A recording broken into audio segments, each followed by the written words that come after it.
The Lord be with you. A reading from the Holy Gospel according to John. Jesus went off to the other side of the Sea of Galilee, or of Tiberias, and a large crowd followed him, impressed by the signs he gave by curing the sick. Jesus climbed the hillside and sat down there with his disciples. It was shortly before the Jewish feast of Passover. Looking up, Jesus saw the crowds approaching and said to Philip, "Where can we buy some bread for these people to eat?" He only said this to test Philip. He himself knew exactly what he was going to do. Philip answered, 200 denarii would only buy enough to give them a small piece each. One of his disciples, Andrew, Simon Peter's brother, said, "There is a small boy here with 5 barley loaves and 2 fish. But what is that between so many?" Jesus said to them, "Make the people sit down." There was plenty of grass there, and as many as 5,000 men sat down. Then Jesus took the loaves, gave thanks, and gave them out to all who were sitting down already. For then he did the same with the fish, giving out as much as was wanted. When they had eaten enough, he said to the disciples, "Pick up the pieces left over, so that nothing gets wasted." So they picked them up and filled 12 hampers with scraps left over from the meal of 5 barley loaves. The people, seeing the sign that he had given, said, "This really is the prophet who is to come into the world."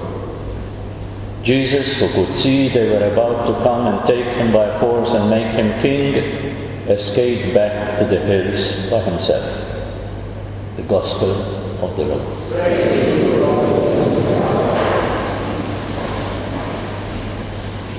This is the greatest gift, the greatest testament that Christ has left to humanity before leaving this world. This celebration that we do every Sunday and every day, the Eucharist, is the most important mystery of our faith. Because this is what is feeding the world. This is what is keeping the world going. This is a fundamental issue of our faith, of our life of faith. We very often take it for granted. We do not appreciate enough the great gift that we have received. We do not appreciate enough what God has done to us and how much He has loved us by giving us this sacrament of love that we celebrate. And so here the Word of God is reminding us of this sacrament, because this miracle that Jesus performed by feeding 5,000 people, more, 10,000 I would say, at least a double, with a few loaves and a few fishes. This was a symbol of what had to come later, when he had his Last Supper with the disciples, and there he told them, "Do this in memory of me." And we did it for 2,000 years. There are 2 very important details in this narrative that we have just heard. First of all, that little boy who had those few loaves and fish. That little boy who went out of curiosity, maybe with his parents, to hear Jesus speak or to meet Jesus and to see him. He was amongst, as was the unknown person in a crowd of 10,000 people. And yet, Andrew, brother of Peter, knew about him. Maybe he was even a relative. He said, "The little boy is here, he has something." And when I was reflecting about this, I thought of myself, if I had been there instead of that boy, even as an adult, and I had the food for myself for the day,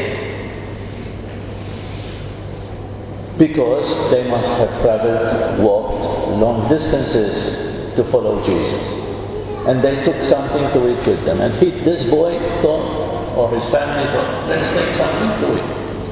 And someone out of the blues comes and he asks me, "Give me that food that you have, because the Lord wants it." Would I have said no? And do you realize that if this boy said no, Christ would not have worked the miracles? Instead, we have this show, this example of solidarity, of generosity, of this little boy. He said, "Yes, go ahead, take it." There is not much fuss about the boy giving the food to the master. Nothing. Just en passant, gave it to him. And Jesus worked the miracle he had worked. And then another thing. The disciples, the boy, and those present there had faith in Jesus Christ. That's why they followed. So the faith and the nothing that this boy gave to the Lord worked the miracle. This is the Eucharist that we celebrate. We have nothing to offer to God in our simple lives, Christian life that we live. And yet God needs us to bring Him to the world. So Christ, through God, gives us this Eucharist to sustain us so that we can go out there in the world to change it. Yes, we need to change the world. We need to live as people who are different and yet who believe that we can change the world with love. I picked a very, very touching moment, reflection of Ronald Knox. Ronald Knox was a British theologian who wrote many spiritual books. And he spoke about the Eucharist, and I noticed a very subtle comment he made. And he said, "Listen, we have almost broken all the commandments. We have sinned. We have done nothing what Jesus has called us to do in forgiving others and turning our cheek to other people.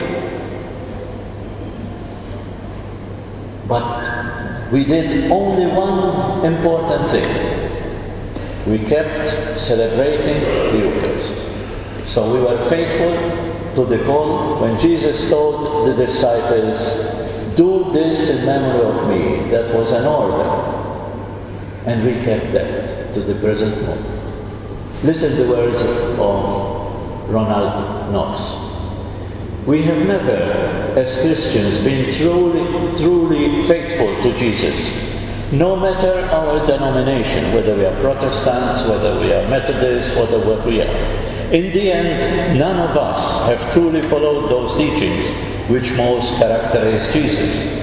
We haven't turned the other cheek, we haven't forgiven our enemies, we haven't purified our thoughts, we haven't seen God in the poor, we haven't kept our hearts pure and free from the things of this world. But we have, he submits, been faithful in one very important way. We have kept the Eucharist going. The last thing Jesus asked us to do before he died was to keep celebrating the Eucharist. And that we have done despite the fact that we have never really grasped rationally what in fact we are doing. But we have been faithful in doing it because we grasp the wisdom of what the Eucharist is all about. A few years ago, we saw a beautiful film, and it's still one of the greatest films ever shown about the Christian faith, the name of Gods and Man. About those seven monks who were massacred in Tiberine in northern Africa by the government terrorists because they asked them to leave the country and not live anymore in a Muslim community. And the prior of that community, Christian, the church, wrote to his mother, knowing that he was close to death. And his mother wrote back. He confided with his mother at this moment of giving his life for others. And his mother told him, "You don't have to understand this," because Christian said, "I cannot understand how I am doing this. I cannot understand the Eucharist that Christ has given his life to us. And I am giving my life in the name of my faith as a solidarity to these Muslims in this community where we live." And his mother told him, "You don't have to understand this. You just have to do it." And that's what he did. And he died for his faith. We are not asked to give our life in this sense